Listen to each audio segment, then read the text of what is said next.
Muy buenas tardes. Saben que anoche ganamos una hora, la que nos quitaron primero. Bueno, es un placer ver tanta gente aquí un domingo por la tarde. El problema es que a veces sucede que cuando se cambia un poco el horario, algunas personas no lo saben y por lo tanto seguramente algunos van a estar llegando para la segunda sesión. Además de eso, algunas personas que vinieron ayer tuvieron que volver a donde viven porque tienen trabajo mañana y algunos vinieron bien de lejos. Así que por esa razón tal vez tenemos un poco menos esta tarde, pero va a ir llegando la gente poco a poco. Quiero aprovechar esta oportunidad para agradecerle a los que manejan este lugar. Este es un lugar ideal para tener conferencias como estas. Las sillas son cómodas. No solo eso, sino que han manejado súper bien la iluminación y el sonido ha sido excelente. A veces no le agradecemos a la gente que hace posible que esto sea una actividad de éxito. Y quiero personalmente agradecerle a todos los que están allá arriba manejando el sonido y manejando la iluminación, la pantalla, etcétera. El trabajo ha sido excelente. ¿Les gustaría levantar la mano y agradecerles a los que han hecho eso? Gloria a Dios. Tal vez no pueden ver allá arriba, pero la gente está muy agradecida. Muy bien, esta tarde vamos a tener, Dios mediante, 2 temas. ¿Se pueden aguantar 2 temas? 2 temas de verdad presente. El primer tema tiene que ver con el espíritu de Babilonia. Y el segundo tema, el vino de Babilonia.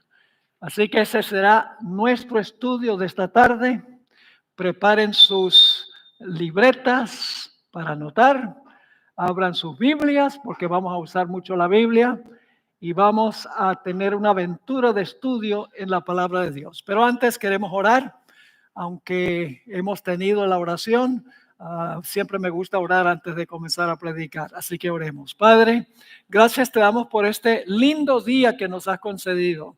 Qué brillante está el sol, qué frescura de la tarde, el privilegio de estar aquí en este lugar cómodo, todas las bendiciones que tú nos das cada día, te las agradecemos por ellas. Te pedimos que ahora al abrir tu santo libro, que tu Espíritu Santo, quien inspiró ese libro, esté con nosotros para que podamos entender la importancia del tiempo en que estamos viviendo, para que podamos prepararnos y preparar a otros también para los eventos que pronto estallarán en este mundo.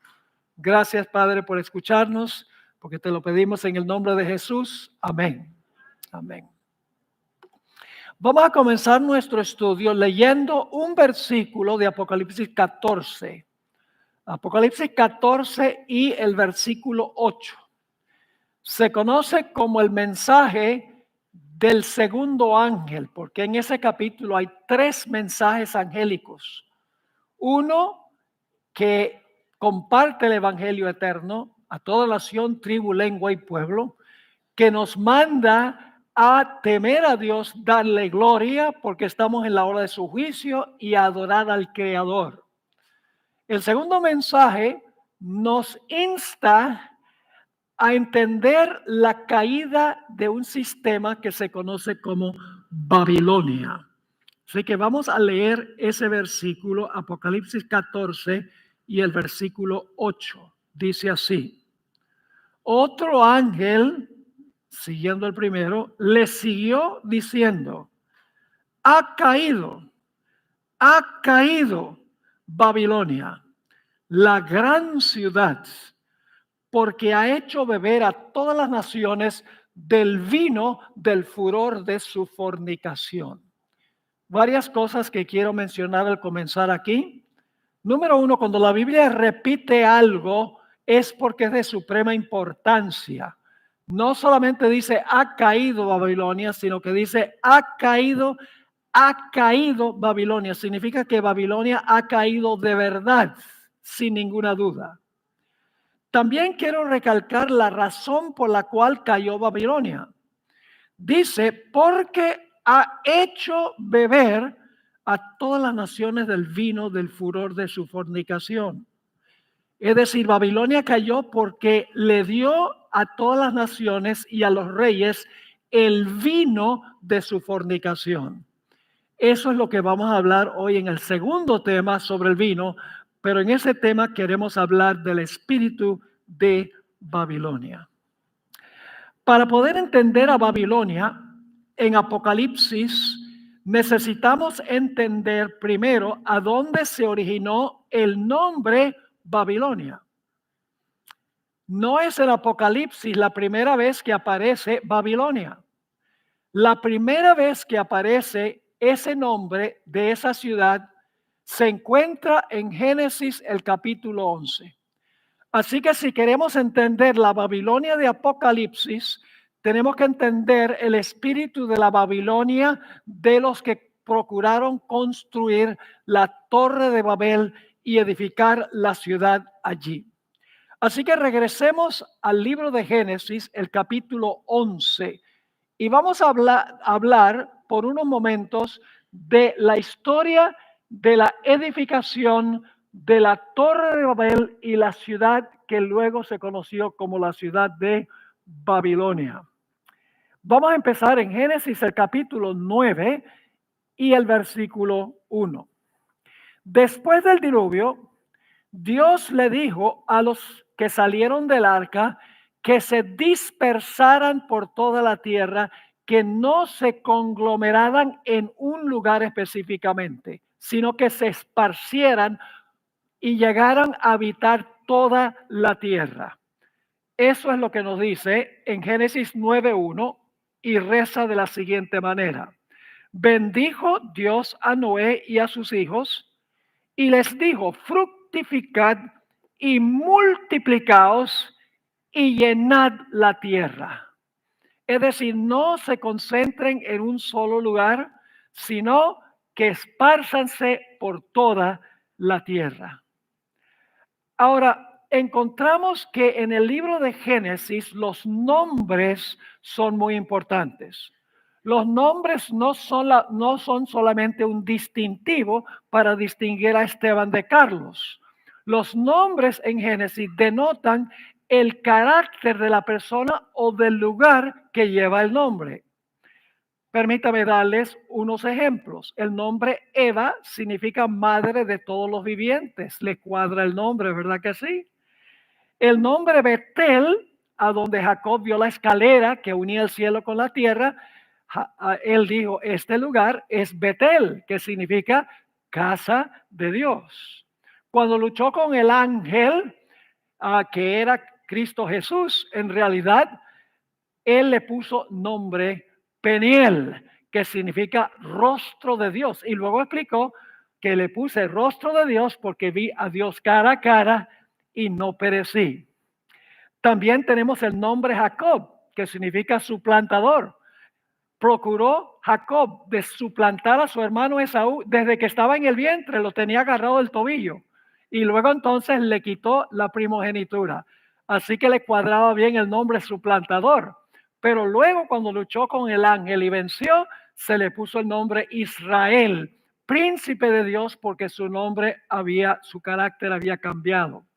Cuando Abraham ofreció a su hijo en el monte Moria, le puso el nombre Yahweh Jireh, que significa Dios proveerá. Muy apropiado el nombre, de acuerdo al carácter del lugar o el carácter de la persona. Por eso el nombre Babel tiene gran significado. Está en Génesis. Y el nombre Babel significa confusión. Le cuadra muy bien el nombre del lugar, confusión. Ahora, el constructor de Babilonia fue un personaje muy interesante. En Génesis, el capítulo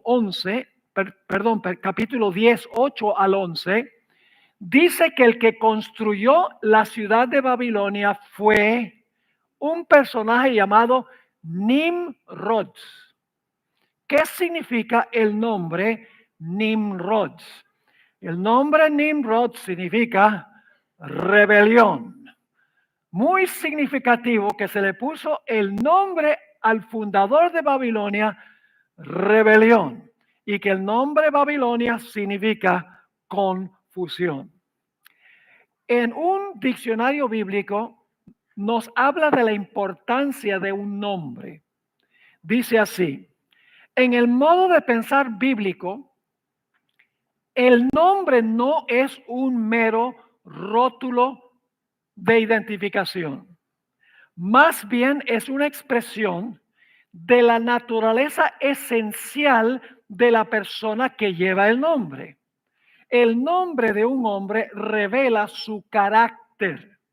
Como lo dijera Milton, Adán fue capaz de nombrar a los animales, pues comprendía su naturaleza, comprendía la naturaleza del animal y por eso pudo ponerle un nombre. Mis padres me pusieron el nombre Esteban Pablo. Tengo el nombre del mártir y del martirizador. ¿Por qué mis padres me pusieron Esteban Pablo? Muchas veces me recordaron cuando estaba creciendo por qué me pusieron esos nombres. Me dijeron: queremos que seas fiel como Esteban y un proclamador del Evangelio como Pablo. Y he procurado vivir de acuerdo con ese carácter por el cual me pusieron esos nombres mis padres.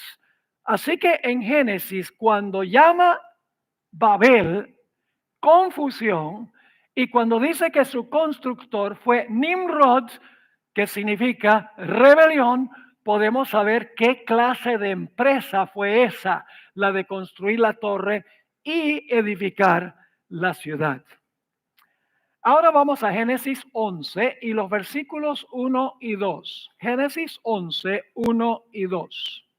Nos dice que antes de que fueran confundidas las lenguas en la torre de Babel, todos estaban unidos, no solo con un solo idioma, sino con un solo proyecto unido. Dice allí en los versículos 1 y 2 del capítulo 11, tenía entonces toda la tierra una sola lengua y unas mismas palabras. Estaban todos en la misma página en lo que respecta al idioma. Podían comunicarse libremente unos con los otros y por eso se mantuvieron unidos. Versículo 2. Y aconteció que cuando salieron de Oriente, hallaron una llanura en la tierra de Sinar. Dicho sea de paso, es el mismo lugar a donde Nabucodonosor levantó su imagen en Babilonia, muy significativo. Así que dice: y aconteció que cuando salieron de Oriente hallaron una llanura en la tierra de Sinar y se establecieron allí. Cuando el texto dice que toda la tierra tenía una sola lengua y unas mismas palabras, no significa solo que hablaban el mismo idioma, sino que significa que todos estaban unidos en un modo de pensar, en este proyecto rebelde en contra de Dios. En vez de obedecer a Dios y dispersarse por la tierra, se unieron en una ciudad para construir una torre para declararle al mundo su grandeza. Quiero que noten lo que sigue diciendo en Génesis 11, 3 y 4. Y dijeron unos a otros: vamos, hagámonos ladrillo y cozámoslo con fuego. Y les sirvió el ladrillo en lugar de piedra y el asfalto en lugar de mezcla. Y dijeron: vamos, edifiquémonos. No dicen edifiquemos. Este es un proyecto egoísta. Edifiquémonos una ciudad y una torre cuya cúspide llegue al cielo y hagámonos un nombre. Es decir, lleguemos a ser famosos, lleguemos a ser de renombre. Así que dice: hagámonos un nombre, por si fuéramos esparcidos sobre la faz de toda la tierra. Eso es muy importante. ¿Qué es lo que ellos no quieren? Esparcirse por toda la tierra, como había dicho Dios. Así que dice, vamos a edificar una ciudad, vamos a edificar una torre para reunirnos, para no esparcirnos por toda la tierra, como dijo Dios. Elena White, en el libro Patriarcas y Profetas, página 99, amplía el propósito de este proyecto rebelde. Voy a leer una cita larga, pero tiene mucha información valiosa. Decidieron construir allí una ciudad y en ella una torre de tan estupenda altura que fuera la maravilla del mundo. Estas empresas fueron ideadas, escuchen por qué, estas empresas fueron ideadas para impedir que la gente se esparciera en colonias. ¿Qué es lo que no querían? Que la gente se esparciera en colonias. No quería que la gente viviera en muchos diferentes sitios. Sigue diciendo, Dios había mandado a los hombres que se diseminaran por toda la tierra, que la poblaran y que se enseñorearan de ella. Pero estos constructores de la Torre de Babel decidieron mantener su comunidad unida en un solo cuerpo. Muy importante eso, unido en un solo cuerpo. Y fundar una monarquía. Una monarquía es un gobierno central que gobierna todo detalle. Fundar una monarquía que a su tiempo abarcara toda la tierra. Así su ciudad se convertiría en la metrópoli de un imperio universal. Su gloria demandaría la admiración y el homenaje del mundo y haría célebres a sus fundadores. La magnífica torre que debía alcanzar hasta los cielos estaba destinada a ser algo así como un monumento del poder y sabiduría de sus constructores para perpetuar su fama hasta las últimas generaciones. Un proyecto egoísta para traer la gloria y la alabanza a los constructores.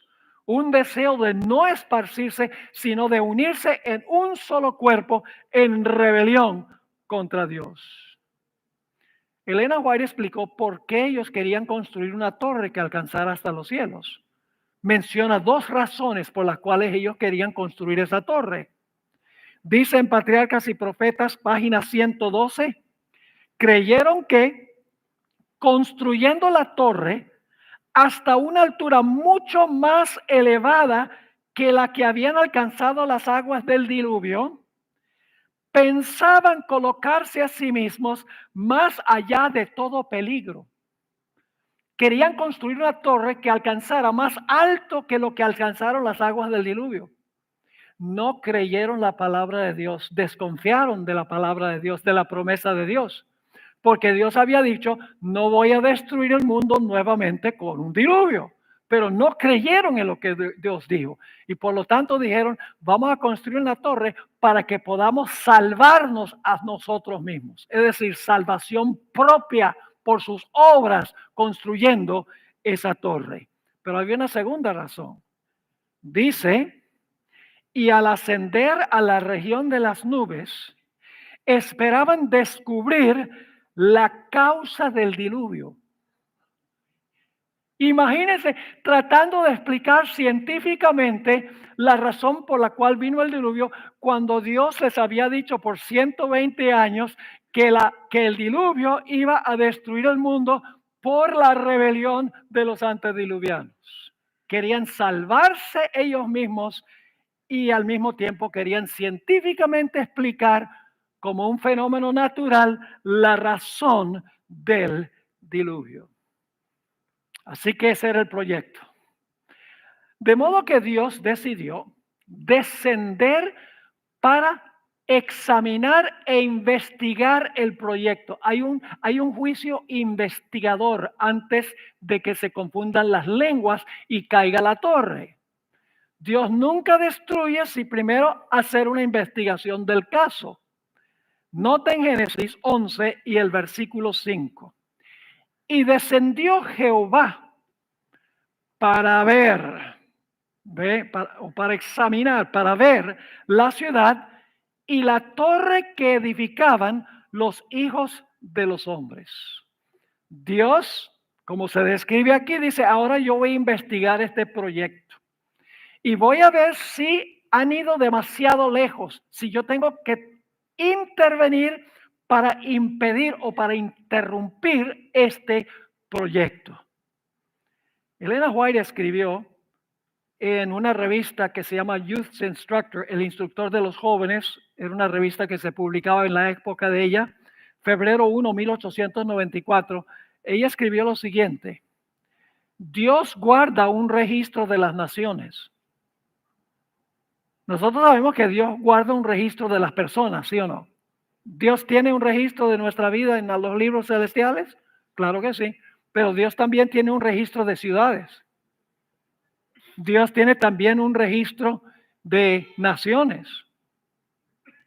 Dios tiene un registro del mundo. Va a llegar un momento en que la puerta de la gracia se va a cerrar para todo el mundo, pero Dios antes investiga para ver si han ido más allá de la línea divisoria entre la justicia y la misericordia. La sierva del Señor escribió: Dios guarda un registro de las naciones y también de los individuos. Les concede a las naciones cierto periodo de gracia.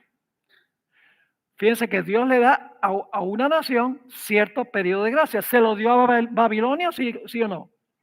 Sí, se lo dio a Medo-Persia, le dio su periodo de gracia, sí, a Grecia, como no, al Imperio Romano, claro que sí, y finalmente también al mundo. Así que dice, les concede a las naciones cierto periodo de gracia y les da evidencias. Fíjense que Dios nunca destruye sin primero dar evidencia. Y les da evidencias de sus requisitos, de su supremacía, y les revela sus leyes que deben ser el fundamento de su gobierno en las naciones. Es decir, Dios les da mucha luz, Dios le da mucho conocimiento a esas naciones, les da evidencias, pero solo por cierto periodo. Sigue diciendo, todo esto lo hace para que las naciones paganas no sean destruidas sin haber recibido una amonestación y luz. Sería injusto que Dios destruyera una nación sin haberle advertido en cuanto a los peligros de lo que estaba haciendo. Sigue diciendo, pero después de haberles dado evidencia y luz, si aún persisten en su insolencia contra él, entonces estando colmada la iniquidad de ellos, como en el caso de los amorreos, Dios toma las cosas en sus propias manos y ya no retiene sus juicios. Qué tremenda cita esa. Sabemos que Dios también hace esto con naciones, además de individuos. La hermana White menciona aquí los amorreos. En los días de Abraham, Dios le dijo que la copa de los amorreos todavía no estaba llena. No era tiempo de destruirlos. Pero luego, después que entró el pueblo de Israel en Canaán, Dios dijo, se cerró la gracia para ellos.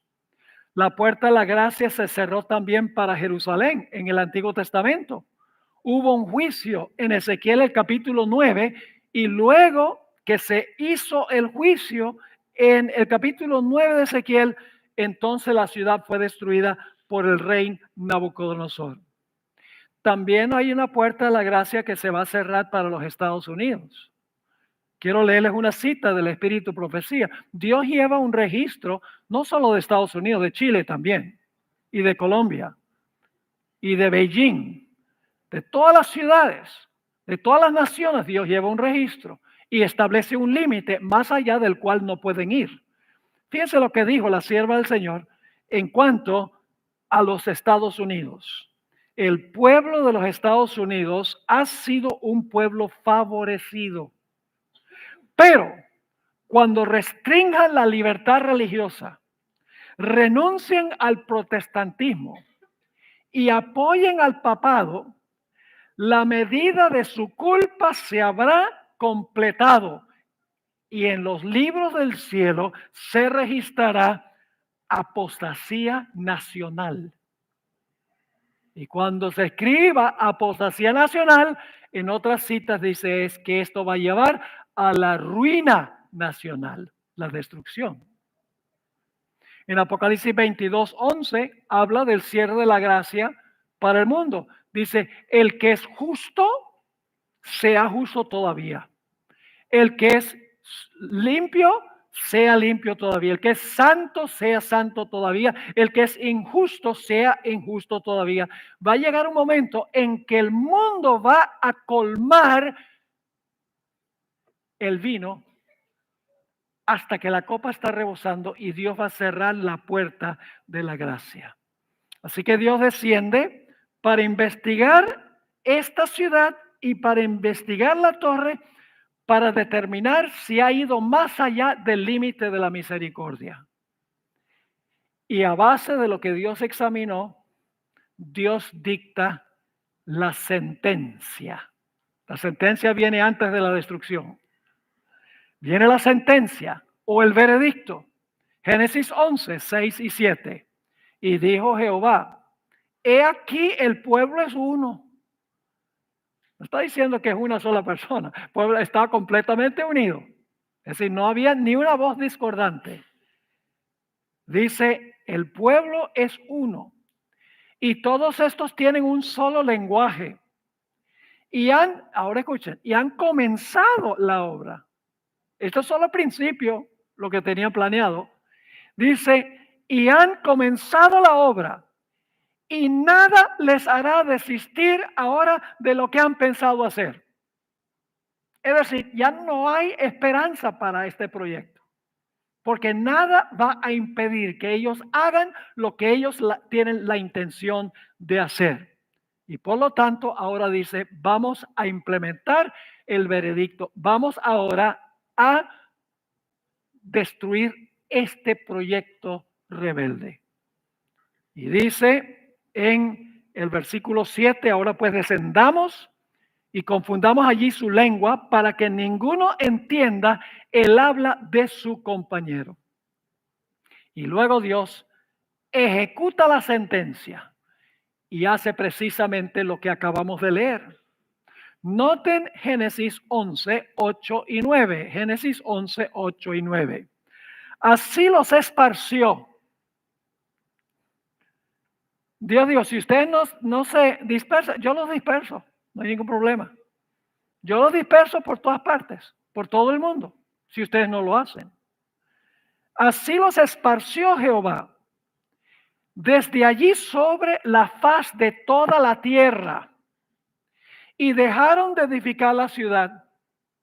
Por esto fue llamado el nombre de ella, aquí viene por primera vez el nombre en la Biblia, llamó el nombre de él Babel, porque allí confundió Jehová el lenguaje de toda la tierra y desde allí los esparció sobre la faz de toda la tierra. Quiero leerles nuevamente un par de citas del Espíritu Profecía. Ella vio en visión esta escena y por lo tanto describe con más detalles. No está agregando, sino que está dando más detalles de lo que ocurrió cuando Dios confundió las lenguas. Patriarcas y Profetas, página 113, ella escribió, esto produjo confusión y consternación. La confusión de las lenguas causó confusión y consternación. Toda la obra se detuvo. No había armonía ni cooperación. Es decir, lo que sucede es que ahora todos están discordes cuando antes estaban unidos en rebelión. Así que dice, no había armonía ni cooperación. Los edificadores no podían explicarse aquellas extrañas equivocaciones entre ellos. Y en su ira y desengaño se dirigían reproches unos a otros. Su unión terminó en lucha y derramamiento de sangre, que se atacaron unos a otros, según dice esto. Como prueba del desagrado de Dios, cayeron rayos del cielo que destruyeron la parte superior de la torre y la derribaron, se hizo sentir a los hombres que hay un Dios que reina en los cielos. Ahora, es interesante la forma como pasó esto. Ella dice que los trabajadores en la torre, habían diferentes niveles a donde estaban los trabajadores. Entonces, los que necesitaban materiales arriba, mandaban palabras hacia abajo y decían, mándanos más ladrillos. Entonces ahí les mandaban a la parte de arriba más ladrillos. Ahora imagínese usted cómo habrá sido eso. De repente, los que están arriba dicen, mira, mándame unos ladrillos. Y luego los de que arriba, what did you say? I don't understand. Imagínense lo que sucedió. Todos los idiomas de la tierra se originan acá. ¿Y qué fue lo que sucedió? Esta fue una gran bendición. Le voy a explicar por qué fue una gran bendición. Porque se establecieron muchas naciones, cada nación con su propio idioma y su propia cultura.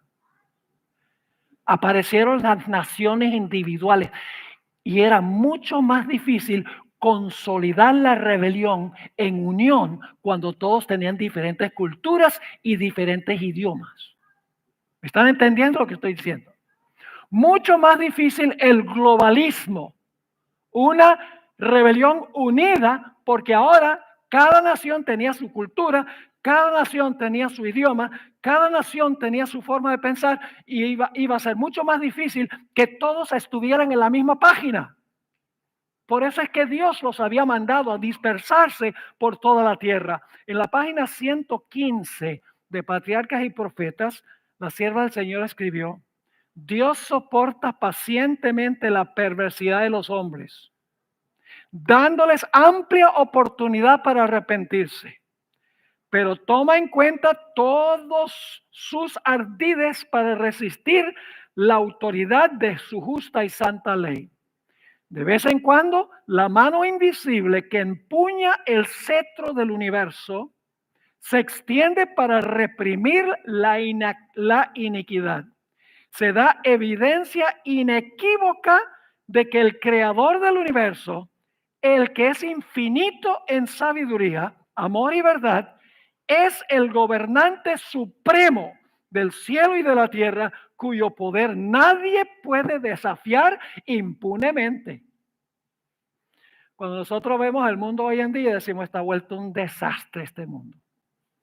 Guerras, rumores de guerras, divisiones, criminalidad, tumultos, terremotos, tsunamis, huracanes, tornados, riñas. Y decimos, el mundo se está desbaratando. ¿Dónde está Dios?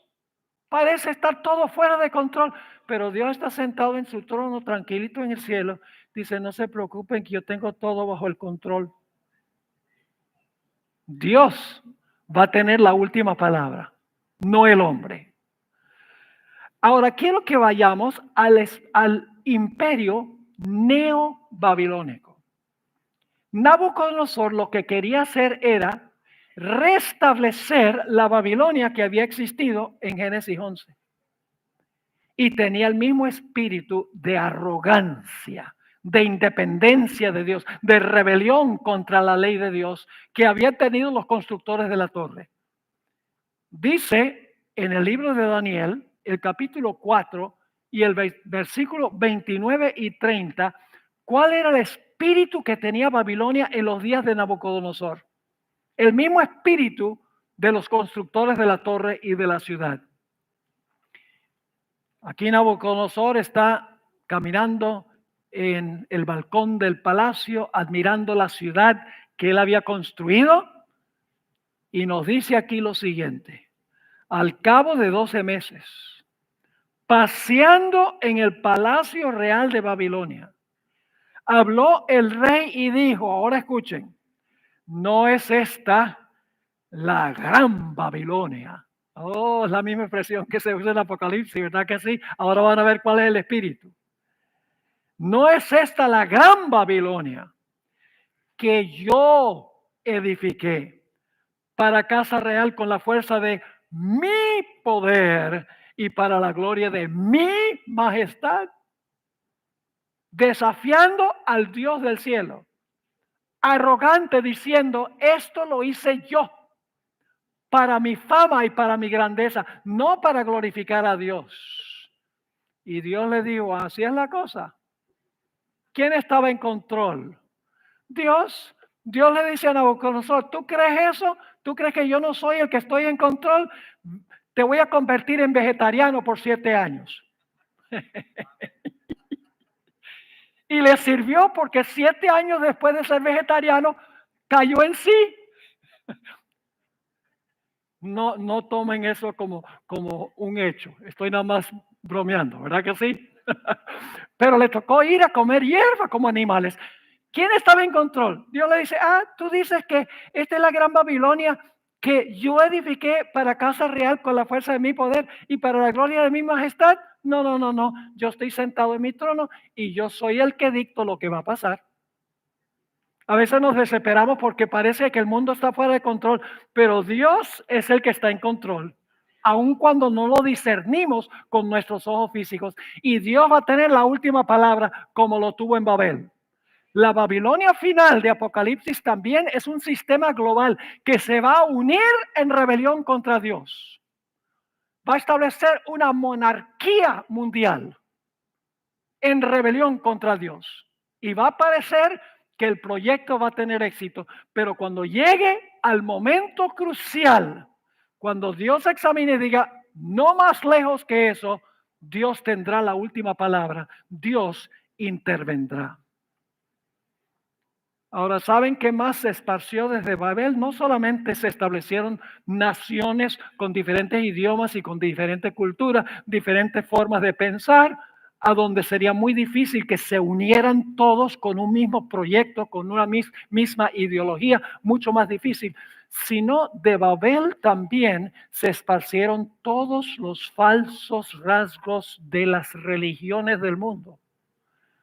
De la Torre de Babel tiene todos las falsas doctrinas y las falsas prácticas que existen en el mundo religioso de hoy, que divide a las religiones, que dicho sea de paso, al final se van a unir, a pesar de sus diferencias, como en la Torre de Babel. ¿Saben dónde yo discerní este asunto del origen de las prácticas paganas en Babilonia? La iglesia romana usa el rosario, pero la iglesia católica no es la única que usa el rosario. Yo hice una visita a Damasco en el año 2001 y fui a una mezquita y estaban los eruditos contando el rosario. Y luego, el otro día estaba mirando, los budistas también usan el rosario. ¿De dónde viene esa idea de subir oraciones a diferentes conceptos de Dios que tienen usando el rosario, las pepas del rosario? Eso tiene que venir de una fuente original, de la religión apóstata de Babilonia. Ahora, hablemos de nuestro tiempo. En el año 1990, el erudito jesuita, sacerdote jesuita con el nombre de Malachi Martin, escribió un libro que se titula Las llaves de esta sangre. En ese libro, él describe 3 sistemas mundiales que están luchando por la supremacía. Número 1, el capitalismo occidental. Número 2, el comunismo. Y número 3, la iglesia romana. Él dice, hay una lucha por dominio mundial entre estos 3 sistemas.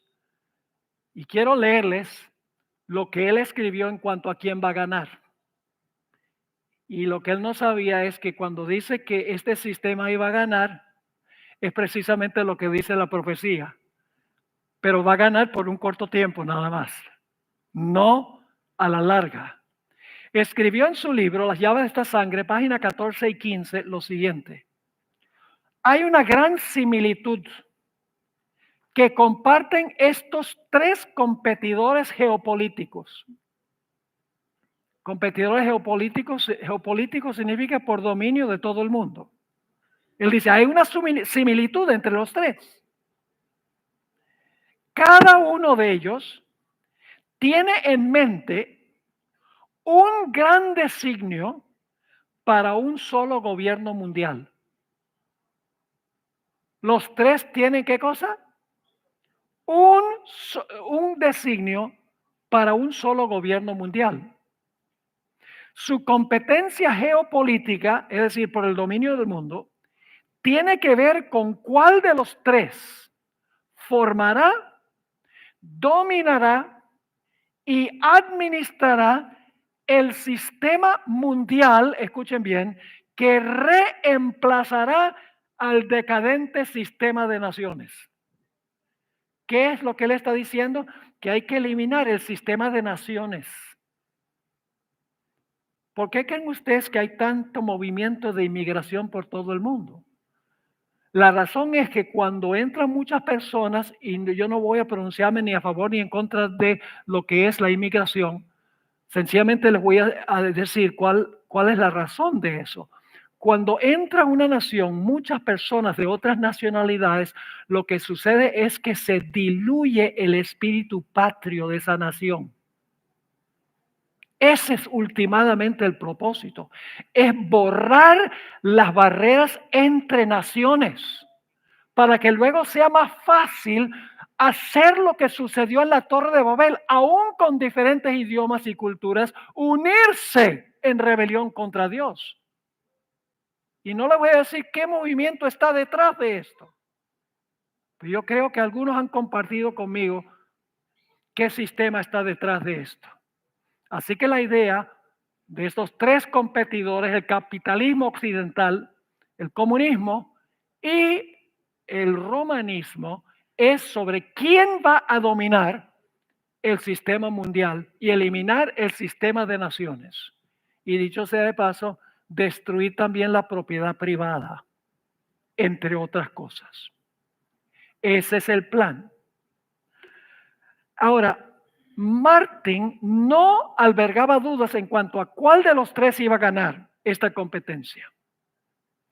Escribió en las páginas 11 y 12 de su libro, una vez que la competencia se haya decidido, el mundo y todo lo que está en él, y luego da una lista, nuestro estilo de vida como individuos y como ciudadanos de las naciones, nuestras familias y nuestros trabajos, nuestro comercio y dinero, nuestros sistemas educativos, nuestras religiones y nuestras culturas, hasta los símbolos de nuestra identidad nacional que la mayoría de nosotros siempre hemos tomado por sentado, todo habrá sido poderosa y radicalmente alterado para siempre. ¿Eso es lo que dice el libro de Apocalipsis? Sí, señor. ¿Va a haber una unión global? Lean Apocalipsis 17. Dice que todos se van a unir en un solo cuerpo, a pesar de culturas y a pesar de idiomas. Todos se van a unir en un mismo proyecto. Exaltar la grandeza humana y echar a un lado la santa ley de Dios, primordialmente el día de reposo que estableció Dios, el santo sábado. Sigue la cita. Ningún sector de nuestras vidas permanecerá intacto. Nadie que esté familiarizado con los planes de estos tres rivales tiene ninguna duda de que solamente puedo ganar uno de ellos. ¿Solo va a ganar cuántos? Uno. Según el libro de Apocalipsis, ¿cuál es el sistema que va a ganar? ¿El comunismo? La gente dice, oh, pero es que mira, el comunismo está creciendo, hasta China, está el movimiento, el grupo de Sao Paulo. de por acá y Venezuela y dicen, bueno, comunismo es el sistema que va a gobernar en el mundo. Otros dicen, no, el capitalismo, los mercados son los que van a dominar. Pero la profecía dice que es la iglesia romana. No sabemos exactamente todos los detalles de cómo va a ocurrir. Pero el sistema romano, papal, con la ayuda de los Estados Unidos y de los gobiernos del mundo, va a implementar este sistema del cual habla la profecía. Es decir, Martín, lo que está escribiendo en su libro, ya está escrito en Apocalipsis. Lo único es que él dice que esto es bueno, mientras que Apocalipsis dice que va a llevar a la destrucción. Porque Dios va a tener la última palabra. Si ustedes leen Apocalipsis el capítulo 17, ustedes van a encontrar una descripción de esta unión global al final de la historia. Dice, tendrán una sola mente a nivel de todo el mundo. Pero habrá un pequeño grupo que dirá, nosotros no vamos con eso. ¿Y cuál es ese grupo? La iglesia adventista. Ya zarandeada. Porque no es que vamos, nos salimos de la iglesia adventista y vamos a formar otro remanente, el verdadero remanente. No, no, no. El remanente está en la iglesia. El zarandeo va a sacar la cizaña. Eso lo enseña la Biblia, no yo. Pero el remanente fiel está adentro, no está afuera. Y por lo tanto nosotros tenemos que hablar, hermanos y hermanas. Nosotros no podemos quedarnos callados. Tenemos que restaurar lo que Dios estableció en esta iglesia, esta maravillosa iglesia, que es la maravilla del mundo, ha sido la maravilla del mundo. Esta iglesia adventista. Yo amo esta iglesia. ¿Ustedes aman esta iglesia? Dios quiere que nosotros hablemos, que nosotros restauremos la razón de nuestro existir, que es compartir con el mundo lo que está ocurriendo y lo que va a ocurrir. Porque la hermana Juan habla de una sorpresa que va a pasar, no solamente para los que están afuera, sino para los que están adentro. Van a decir, ojalá hubiéramos sabido que esto iba a pasar. ¿Por qué no dijeron? Porque no hablamos. ¿Cómo será el panorama final? ¿Cómo sabemos que este es el sistema que va a gobernar? Vayan conmigo a Apocalipsis 17. Yo les prometí que íbamos a hablar de Apocalipsis 17. El tiempo cuando la herida mortal se va a sanar. Muy bien. Vamos a Apocalipsis 17, versículo 1 hasta el versículo 6. Vino entonces uno de los 7 ángeles que tenía las 7 copas y habló conmigo diciéndome, ven acá y te mostraré la sentencia contra la gran ramera, la que está sentada sobre muchas aguas, con la cual han fornicado los reyes de la tierra. Y los moradores de la tierra se han embriagado con el vino de su fornicación. Y me llevó en el espíritu al desierto, vi a una mujer sentada sobre una bestia escarlata, llena de nombres de blasfemia, que tenía 7 cabezas y 10 cuernos. Y la mujer estaba vestida de púrpura y escarlata, y adornada de oro, de piedras preciosas y de perlas. Muy diferente que la mujer de Apocalipsis 12, que estaba nada más vestida del sol. Sigue diciendo, y tenía en la mano un cáliz de oro lleno de abominaciones y de la inmundicia de su fornicación. Y en su frente un nombre escrito, un misterio, Babilonia la Grande, la madre de las rameras y de las abominaciones de la tierra. Vi a la mujer ebria de la sangre de los santos y de la sangre de los mártires de Jesús, lo mismo que hizo el cuerno pequeño, ¿verdad que sí? Y cuando la vi quedé asombrado con gran asombro. Es decir, se va a unir La iglesia romana, con las hijas, con los reyes, va a dominar sobre las aguas que son las muchedumbres. Y Apocalipsis 18:3 agrega otro ingrediente. Los comerciantes del mundo también van a unirse con este sistema.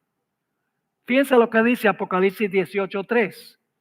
Porque todas las naciones han bebido del vino del furor de su fornicación, y los reyes de la tierra han fornicado con ella, y los mercaderes de la tierra se han enriquecido de la potencia de sus deleites.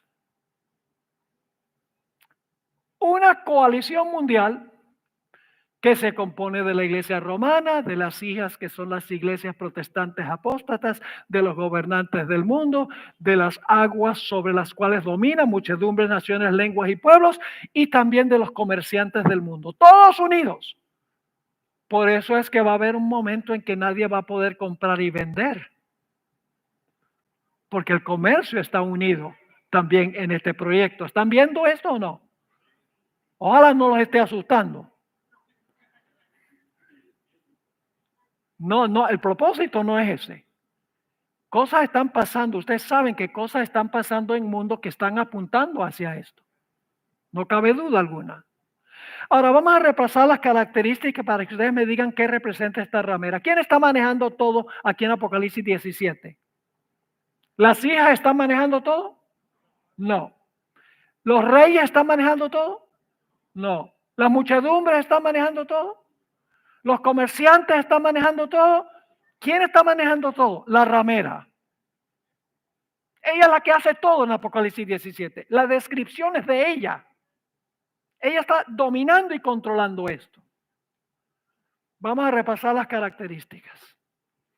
¿Qué representa una mujer en las profecías? Una iglesia.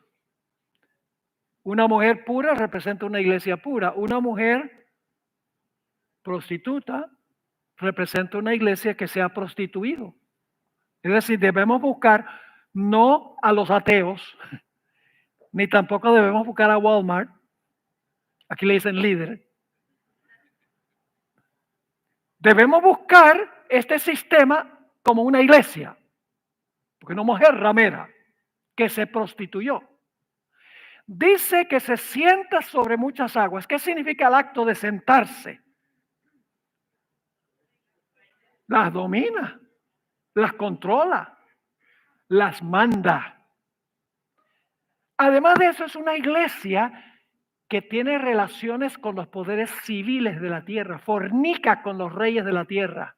Es una iglesia que no solamente es iglesia, sino que también se entromete en la política. Un sistema político religioso, una iglesia política religiosa.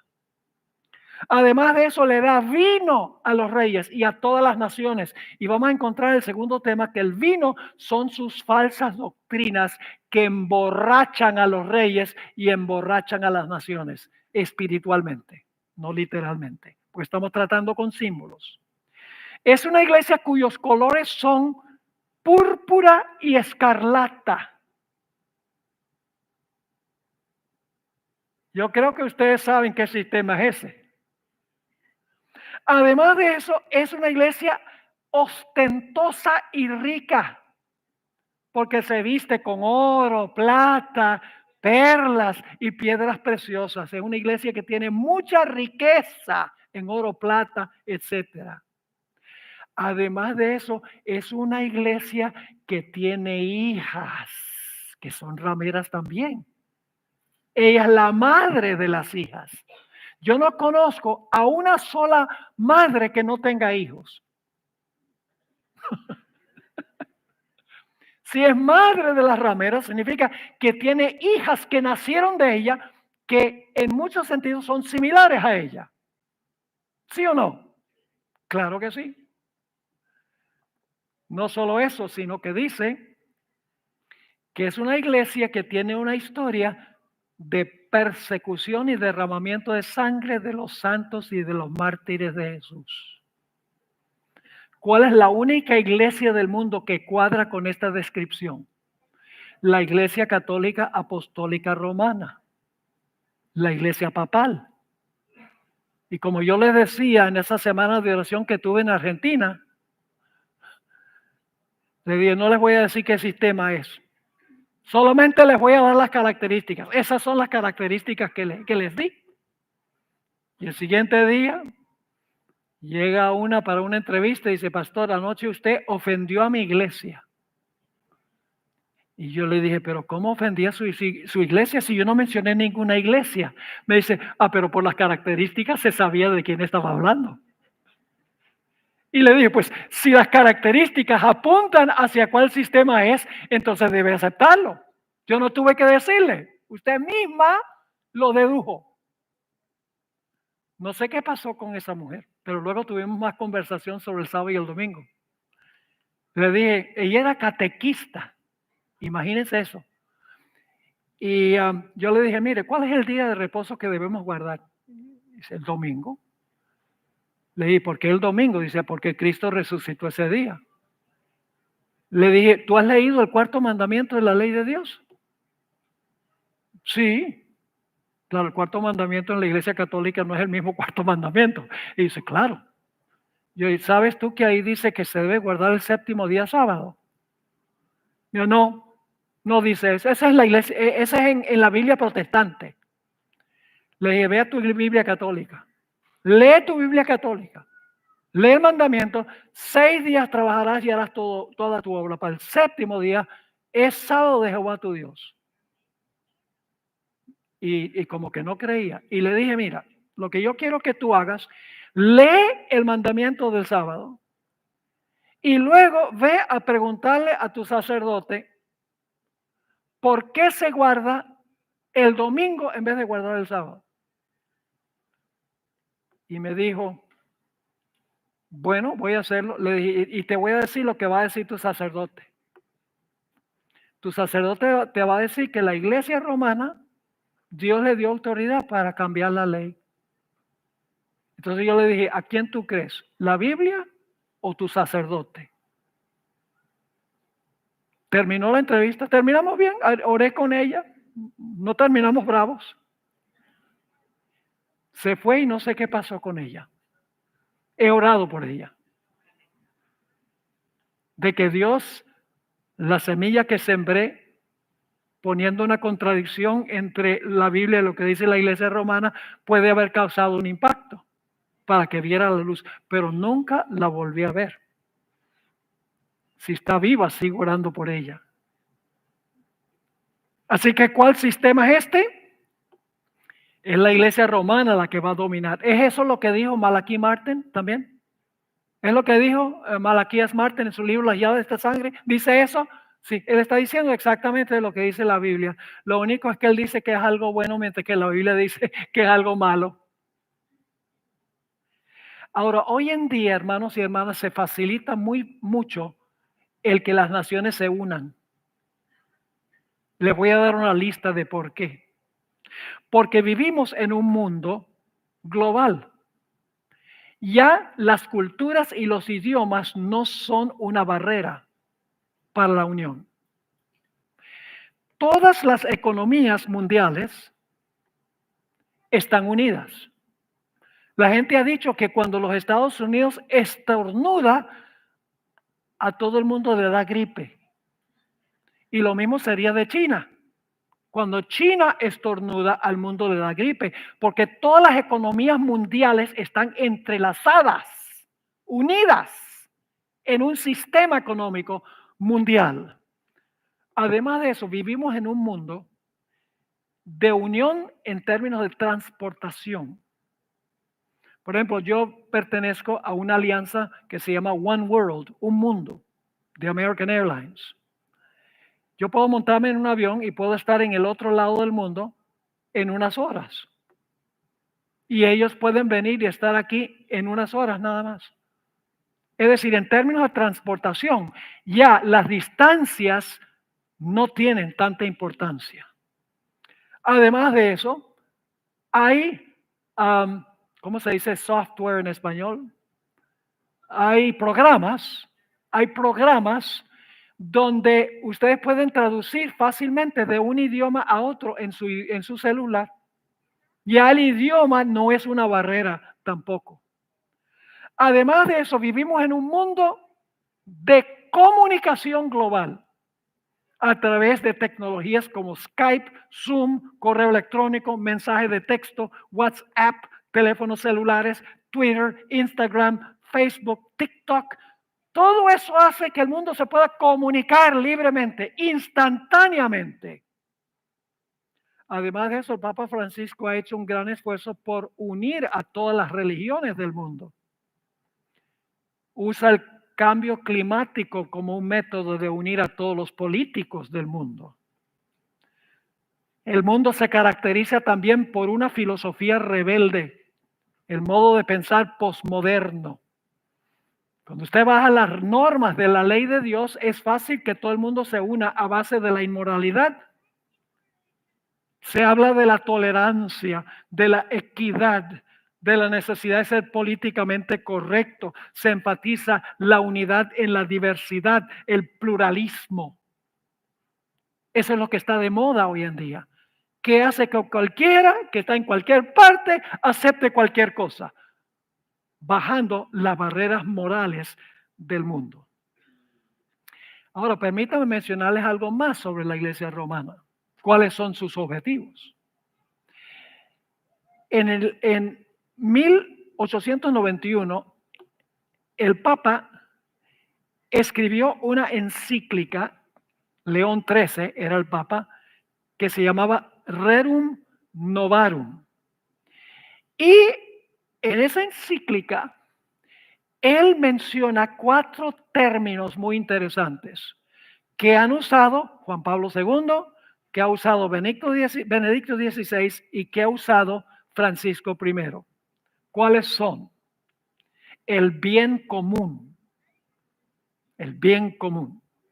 ¿Qué significa eso? Significa que el individualismo es un enemigo que hay que evitar a toda costa. El individualismo. Porque el individuo no cuenta, lo que cuenta es el grupo. Segundo, solidaridad.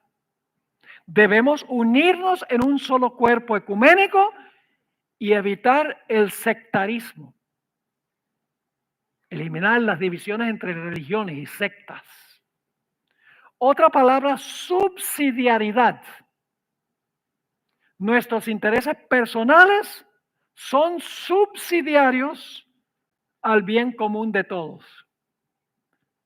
Y la destinación común de los bienes, que significa que la propiedad privada no es necesariamente personal, sino que más bien pertenece a toda la raza humana y debe ser redistribuida conforme a necesidad. Y eso no viene de teólogos católicos, eso viene es de encíclicas de papas de la Iglesia Católica.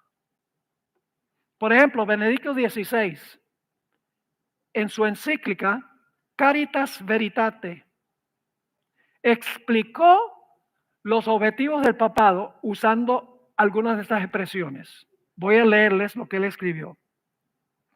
La acción del hombre sobre la tierra, cuando está inspirada y sustentada por la caridad, contribuye a la edificación de esa ciudad de Dios universal, hacia la cual avanza la historia de la familia humana. En una sociedad en vías de globalización, ¿qué dice él? ¿En vías de qué? Oh, en una sociedad, este es un papa. En una sociedad en vías de globalización, el bien común y el esfuerzo por él han de abarcar necesariamente a toda la familia humana. Es decir, a la comunidad de los pueblos y naciones, dando así forma de unidad y de paz a la ciudad del hombre y haciéndola en cierta medida una anticipación que prefigura la benedicta ciudad de Dios sin barreras. Y luego escuchen esto. Para gobernar la economía mundial, para sanear las economías afectadas por la crisis, para prevenir su empeoramiento, es decir, de los problemas económicos, y mayores desequilibrios consiguientes para lograr un oportuno desarme integral, la seguridad alimenticia y la paz, para garantizar la salvaguardia del ambiente y regular los flujos migratorios, urge la presencia de una verdadera autoridad política mundial. ¿Qué? ¿Hace falta qué? Una verdadera autoridad política mundial. ¿Con qué fin? Para gobernar la economía mundial, sanear las economías, traer desarme a las naciones, proveer certeza alimenticia, salvaguardar el ambiente, regular la migración. Se necesita esa autoridad política mundial. Y en un momento va a decir, ¿quién se va a ofrecer como voluntario? Sigue diciendo, urge la presencia de una verdadera autoridad política mundial, como fue ya esbozada por mi predecesor, Beato Juan 23. Ahora escuchen, esta autoridad deberá estar regulada por la ley, atenerse de manera concreta a los principios de solidaridad, subsidiariedad y de solidaridad. Ahí están las palabras claves. Estar ordenada a la realización del bien común. Están todos los términos, muy antiguos. Comprometerse en la realización de un auténtico desarrollo humano integral inspirado en los valores de la caridad en la verdad. Ahora escuchen, esa autoridad además deberá estar reconocida por todos. ¿Cómo? Esa autoridad se reconocida ¿qué? Por todos. Y gozar de poder efectivo para garantizar a cada uno la seguridad, el cumplimiento de la justicia y el respeto de los derechos. Obviamente debe tener la facultad de hacer respetar sus propias decisiones a las diversas partes, así como las medidas de cooperación adoptadas en los diferentes foros internacionales. Es decir, debe obedecer a lo que dice organizaciones como las Naciones Unidas. En efecto, cuando esto falta, el derecho internacional, no obstante, los grandes progresos alcanzados en los diversos campos, correría el riesgo de estar condicionado por los equilibrios del poder entre los más fuertes. El desarrollo integral de los pueblos y la colaboración internacional exigen el establecimiento de un grado superior de ordenamiento internacional de tipo subsidiario para el gobierno de la globalización. Y luego dice, hay un sistema que se ofrece como voluntario, el papado. Según Benedicto, ¿quién va a controlar este nuevo orden mundial? ¿Quién será responsable de implementar este sistema globalista? No cabe duda, según él, que será el sistema romano. ¿Es eso lo que dice la profecía bíblica? ¿Está en armonía con lo que dice la profecía bíblica? ¿Con lo que estudiamos ayer, sí o no? ¿Con Apocalipsis 17, sí o no? Claro que sí. Es decir, lo que dice él concuerda con la Biblia. Lo único es que él dice que es bueno y la Biblia dice que va a llevar a la desolación y la destrucción. Ahora, la hermana White escribió esto hace 130 años. Ella habló de lo que va a ocurrir. El tal llamado mundo cristiano, el tal llamado mundo cristiano será el teatro de acciones grandes y decisivas.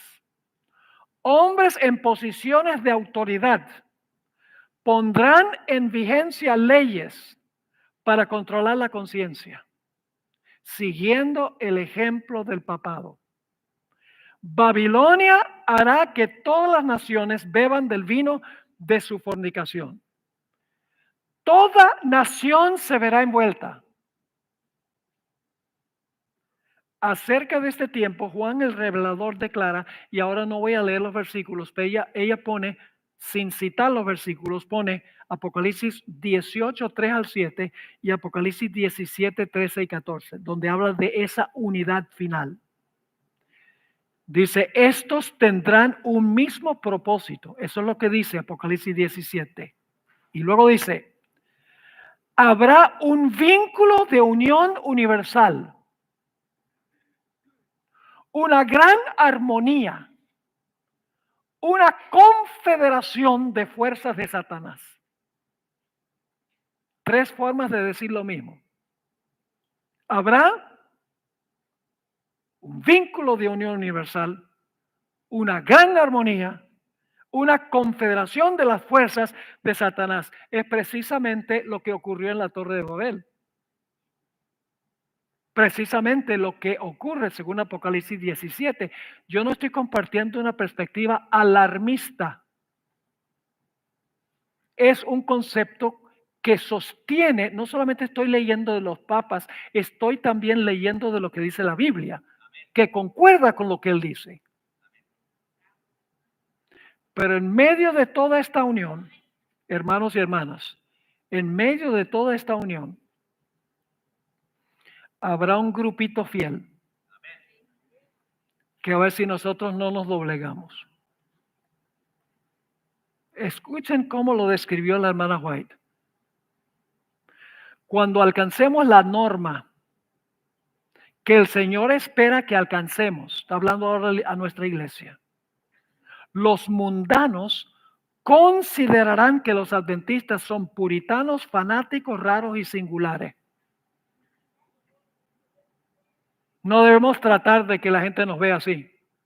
Pero cuando ella dice que cuando alcanzamos la norma que el Señor tiene para nosotros, los mundanos van a ver a los adventistas así. En el tomo 5 de los testimonios, página 515, ella escribió, nuestro pueblo ha sido considerado demasiado insignificante para ser digno de ser tomado en cuenta. Pero vendrá un cambio. Dentro del mundo cristiano se están llevando a cabo movimientos que necesariamente traerán a la prominencia al pueblo que guarda los mandamientos. Anhelamos que llegue ese día, que el pueblo de Dios sea traído a la prominencia. No para su propia popularidad, sino para dar testimonio en medio de la oposición de un mundo que se ha unido en rebelión en contra del gobierno de Dios. La hermana White continuó, voy a leer un par de citas más. Los que honran el sábado de la Biblia serán denunciados como enemigos de la ley y del orden, como quebrantadores de las restricciones morales de la sociedad y por lo tanto causantes de anarquía y corrupción que atraen sobre la tierra los altos juicios de Dios. Imagínense, los que guardan los mandamientos de Dios van a ser acusados de anarquía y corrupción. Puras acusaciones falsas. Sigue diciendo, los escrúpulos de conciencia de ellos serán presentados como obstinación, terquedad y rebeldía contra la autoridad. Serán acusados de deslealtad hacia el gobierno. Los ministros que niegan, ahora fíjense, los ministros están involucrados con el Estado. Los ministros que niegan la obligación de observar la ley divina predicarán desde el púlpito que hay que obedecer a las autoridades civiles porque fueron instituidas por Dios. En las asambleas legislativas y en los tribunales se calumniará y condenará a los que guardan los mandamientos. Se falsearán sus palabras y se atribuirán a sus móviles las peores intenciones. A medida que las iglesias protestantes rechacen los argumentos claros de la Biblia en defensa de la ley de Dios, desearán imponer silencio a aquellos cuya fe no pueden rebatir con la Biblia. Van a tratar de restringir la libertad de expresión, porque saben que no pueden contestar los argumentos. Aunque se nieguen a verlo, el hecho es que están asumiendo actualmente una actitud que dará por resultado la persecución de los que se niegan en conciencia a hacer lo que el resto del mundo cristiano está haciendo y a reconocer los acertos hechos en favor del día de reposo papal. Todo se va a reducir, hermanos y hermanas, al asunto del día de reposo. Hoy se oye mucha agitación sobre la necesidad de que el domingo sea un día de descanso para el medio ambiente. Un día de descanso para los obreros, para que puedan asistir a la iglesia. Parece ser bueno, yo no creo que sea malo, pero el problema es que se equivocaron de día. El día no es el domingo, el día es el sábado. El conflicto final será, ¿obedecemos a Dios y su ley o obedecemos las leyes civiles? Nosotros debemos ser ciudadanos ejemplares. Debemos pagar nuestros impuestos. Debemos observar las leyes civiles. Solo cuando las leyes civiles interfieren con nuestra relación con Dios, se puede desobedecer las leyes civiles. Pero el resto hay que obedecer las leyes. ¿Recuerdan Daniel cuando fue echado al pozo de los leones? Cuando salió, habló con Darío, dijo: Darío, yo no he hecho nada mal contra tu reino ni contra Dios. Daniel desobedeció la ley de los medos y los persas porque estaba en conflicto con su conciencia. Solo en ese momento se puede desobedecer a los poderes civiles, cuando interfieren con nuestra responsabilidad para con nuestro Dios. Y no debemos darle al poder civil alguna excusa para condenarnos porque no hemos sido fieles a las leyes civiles legítimas. Tenemos que ser ciudadanos perfectamente ejemplares en todo, guardar todas las leyes civiles. Solo cuando interfieren con nuestra libertad de conciencia es que es menester obedecer a Dios antes que a los hombres. Termino con esto. ¿Se va a desbaratar Babilonia? Al final, la Babilonia se va a desbaratar. Vamos a leer Apocalipsis 16, 17 al 21. Dios va a tener la última palabra, hermanos y hermanas. No es Babilonia. Cuando parece que todo va a funcionar en unión, Dios va a decir hasta aquí y no más. Esta es la séptima plaga de Apocalipsis. El séptimo ángel derramó su copa por el aire, salió una gran voz del templo del cielo del trono diciendo: hecho está. Es decir, no más, Dios dice, se cerró. Entonces hubo relámpagos y voces y truenos y un gran temblor de tierra, un terremoto tan grande cual no lo hubo jamás desde que los hombres han estado sobre la tierra. Y la gran ciudad fue dividida en tres partes. Antes estaba ¿qué? Antes de estar dividida fue ¿qué? Unida. ¿Cuáles son las tres partes?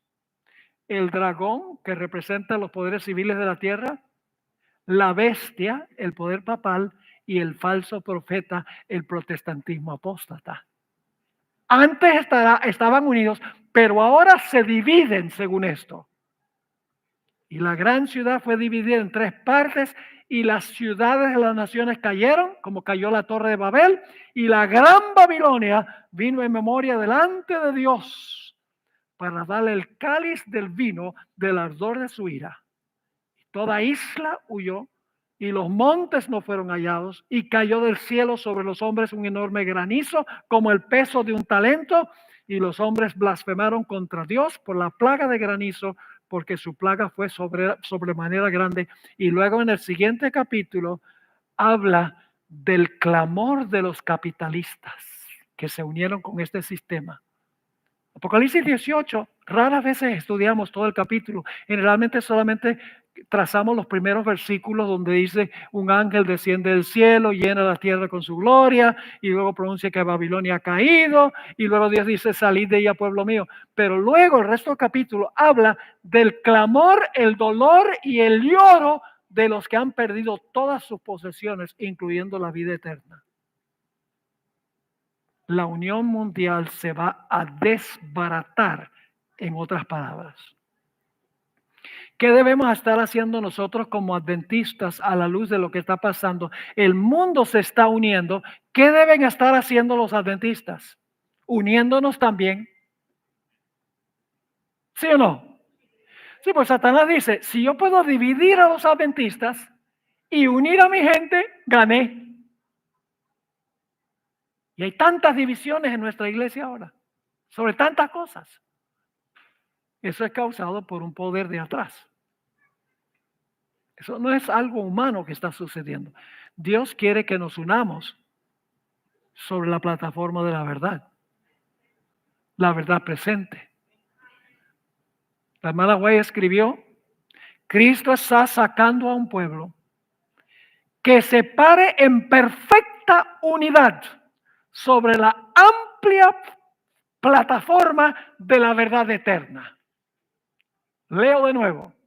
Cristo está sacando a un pueblo que se pare en perfecta unidad sobre la amplia plataforma de la verdad eterna. Y Dios va a tener un pueblo unido al fin, después del zarandeo, para hacerle frente a todas las fuerzas de Babilonia. Y últimamente Dios y su pueblo ganarán.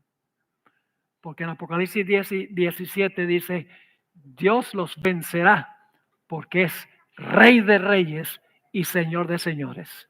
Y los que están con Él son llamados, escogidos y fieles.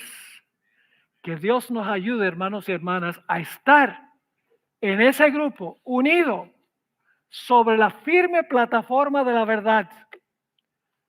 Pongamos nuestras vidas en las manos del Señor Jesús, para que no solamente nos perdone cuando nosotros fallamos, sino para que por el poder del Espíritu Santo nos santifique, nos haga más como Jesús, para que el mundo sea conmovido por el testimonio de su pueblo. Padre, gracias te damos por el panorama que tú pintas en tu palabra, que vemos que Satanás está pintando en el mundo. No tenemos mucho tiempo, Señor. Ayúdanos a redimir el tiempo. Conságranos, Señor. Úsanos para proclamar este maravilloso mensaje. Manténnos fieles a ti en medio de la peor oposición de la historia para traer honra y gloria a tu nombre. Gracias te damos por habernos acompañado. Por favor, escucha esta oración porque te lo pedimos en el nombre de Jesús. Amén. Amén.